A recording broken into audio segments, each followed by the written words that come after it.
Hello, everyone. Welcome to day 2. I'm Milad Lankarani, one of the organizers of the Canadian Computational Neuroscience Spotlight with Todd, John, and Andrea.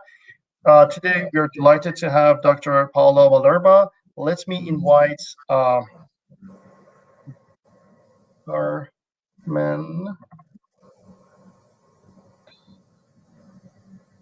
Let me invite Carmen to do introduction. I'd like to, is it up to me? Okay. So yes. I'd like to thank Paola for accepting my invitation. Paola Malerba is an assistant professor at the Patel Center for Mathematical Medicine and Pediatrics in Ohio State University, focused on understanding how neural networks produce brain rhythms and what role they play in brain function. Thank you.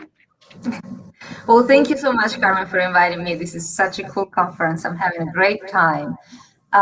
So yes, today I want to tell everybody who's here that I don't know who's here, but hopefully there's a few of us. I want to tell you about hippocampal research that I've been doing throughout mostly a postdoc time and a little bit of the time in my own lab. It's a story about sleep. So just to make sure we're all on the same page, let's see if the slides actually move. It would be interesting if they didn't. There we go. So memory changes during sleep. Sleep actually enables what is considered an intermediate stage of memory processing, right? To have a memory, you need to acquire information and be able to retrieve it. But in between, you're consolidating it. And through this stage, your memory is becoming resilient to interference, meaning if you learn something else, you won't overwrite what you just learned. This stage in people and animals is influenced by sleep. And one hypothesis of how this influence is played really centers on a difference between the hippocampal structure and other cortical or subcortical structures, in which the hippocampus is thought to be a much faster machine when it comes to creating associations and changing synapses. And so the hypothesis called the two-stage hypothesis, in which during the day, the acquisition of information happens across cortex and other regions, including the hippocampus, but the hippocampus changes its synapses more quicker and in a more generalized way. And during sleep, there is, we can say, a dialogue between hippocampus and other cortical structures and thalamic structures. And in this dialogue, memories are reactivated and processed in interaction of your previous knowledge of the world.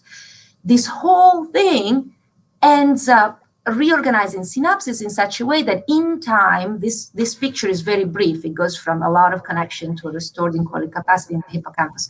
This is multiple days, weeks. In time, though, the hippocampus is ready to start all over again. So this is a model, of course. This is an intuition. And the idea is that sleep will allow reorganization of memory traces because of this cortical dialogue. But if you want, the mission of my lab and a few of other labs, let's be honest, is how exactly is this happening? And so, well, there are actors that justify this hypothesis, right? So the main actors we're going to be talking about today are ripples, which are rhythms in the hippocampus. They're fairly fast. They last for brief events. But also fairly important to this whole memory processing during sleep that I've mentioned are spindles, which are thalamocortical rhythms. They have an intermediate speed and they last an intermediate amount of time.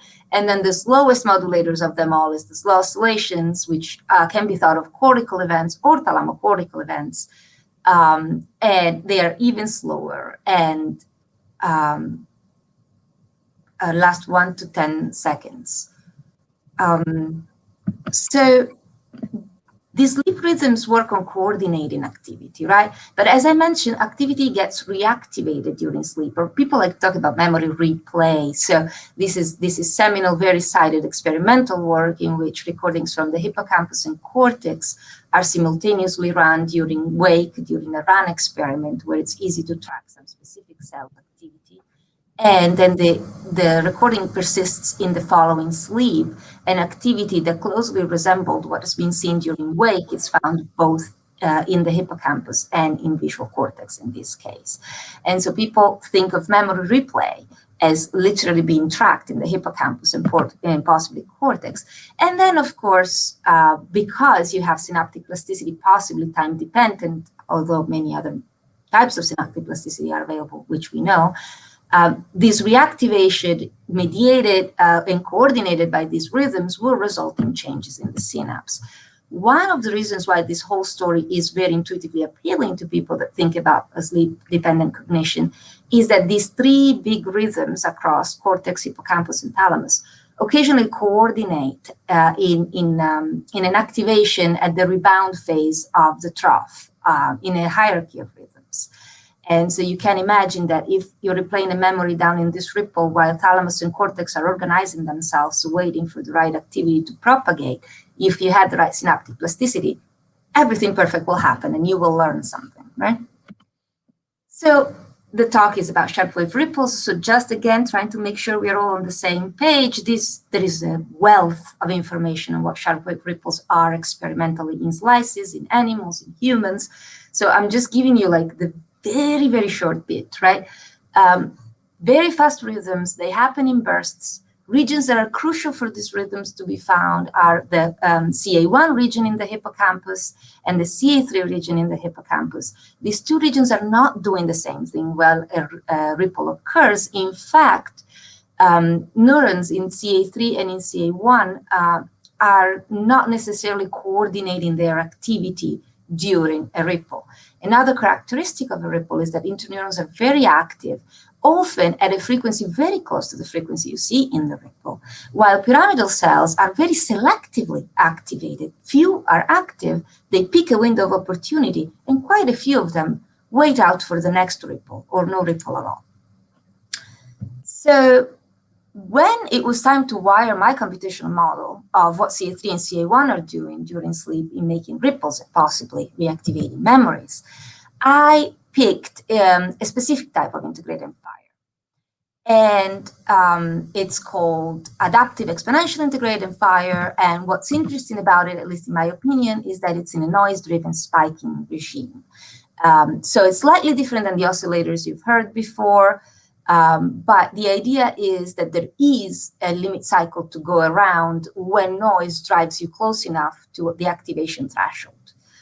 In CA3, you have highly recurrent excitation. That's physiologically possible. In CA1, that's much less true. So let me see, in the interest of time, the model, this you have an example of how it runs. You can identify events that we call sharp waves in CA3 and ripples in CA1. And when it comes to what makes a ripple go at the pace, at that fast pace that we were talking about, the ripple involves pyramidal cells and interneurons, but if you sort of get to the bones of the system, you can isolate interneurons in CA1, give them a step of current, and have very much a mechanism that Dr. Canavier was just talking about, in which you trigger a transient, an organization that is progressively lost. And this loss of organization might be driven by a change in your input, but even if you kept your input constant, this loss of organization will kick in right away because it's driven by heterogeneity in your network. And here you see examples of changing the timescales of inhibitory feedback in this network to show that while the inhibitory connections are not pacing this rhythm in terms of a limit cycle that is persistent, they are indeed modulating and setting the frequency. So that's a way to pace it, even if they're not pacemakers, right? This, of course, is a computational version of something that has been solved pretty much analytically before. So we could rely on all this knowledge to sort of build our ripples. And this is sort of a redundant way to differentiate a transient oscillation from a persistent one. And there are advantages in choosing to make ripples transients in which you won't need to build up time. They will stop on their own and they tolerate heterogeneity. In fact, they depend on it. And I'll show you something about this in a second. So that was what is the ripple in CA1. In CA3, we have population bursts. Population bursts that are driven by this recurrent excitability. They are modulated by adaptation, spike frequency adaptation in the neuron, and by the feedback inhibition in the network. This is just a collection of all the possible dynamics you could get out of a network like this. There's millions of models that are pretty much the same as this. So if you haven't played with a model like this and you're a computational neuroscientist, you might want to, because you can do a lot of things with it. This is more or less the stage we are in which you can have bigger events, smaller events, intermediate events, and they are stochastically organized. So there is dynamic gating of the sharp waves in CA1 ripples. What does that mean? That some sharp wave ripples result in a ripple, but other sharp waves in CA3 don't quite drive enough excitability. They drive inhibition, but they can't recruit pyramidal cells appropriately. We call those failed. And so when you're asking yourself, do I get replay in the non-failed events? It's a complicated question, and we start very, very simply. We look at cell pairs, A and B, and we look at how much shared projections they have in the excitatory and inhibitory territory or intrinsic excitability. Intuitively, you can just look at this very quickly and notice that the red bars are progressively tall, the blue bars are progressively tall. In this excitatory wave in CA3, synaptic inhibition and common excitation contribute together to specify the reactivation of a proper cell pair across many events. In the ripples, because they're inhibitory main pace mechanism, the inhibition in the ripple is already selecting, and you see there is no job to be done for specific subtle GABA synapses. It's mostly left to the excitability, the shared synaptic excitability of these cells to allow for the right cell pair to get through the window of opportunity. So the different dynamics, the different oscillators we are looking at really inform what type of replay you get, what mechanism can inform replay in your dynamic system. This is an extra bit of information in which we try to also use an MDA currents, not plasticity, just currents in the system, which are not necessarily thought to be useful during sleep for reactivation. But in our case, we found that if we were to remove the NMDA connections, both in model and in experiment, we would be losing a number of ripples. And not only losing a number of ripples, which is intuitively plausible, you have less excitability in a system that's spontaneously creating events, but also we were losing co-activated, statistically co-activating pairs. And so while an MDA is informing an average activity in the system, it's also supporting localization, grouping, if you want, assembling of cells in the system. And so you can have a layer amount of coding of faster and slower synaptic activity that can rely on this differential coordination of oscillations. So these are more or less the point that I've tried to make. I agree I got very fast through everything. So if you have questions, both within the system or later you want to send me an email, feel free to reach out. We have fundamentally different dynamics in CA3 and CA1 in these ripples. They allow for CA1 to exercise dynamic gating over some CA3 events. They allow for different roles of synaptic inhibition in setting cell reactivation in CA3 versus CA1. And they also create a substrate in the dynamics for slow excitation to modulate not just events, but specific cell pair activation of events.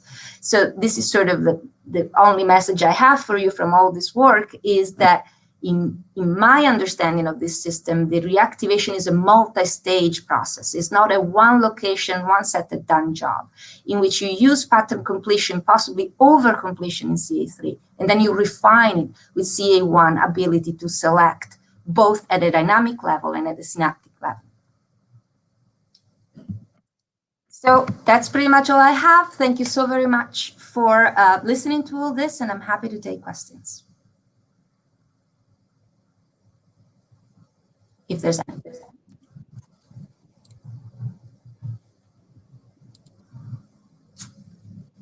I was actually trying to figure out how to unmute myself.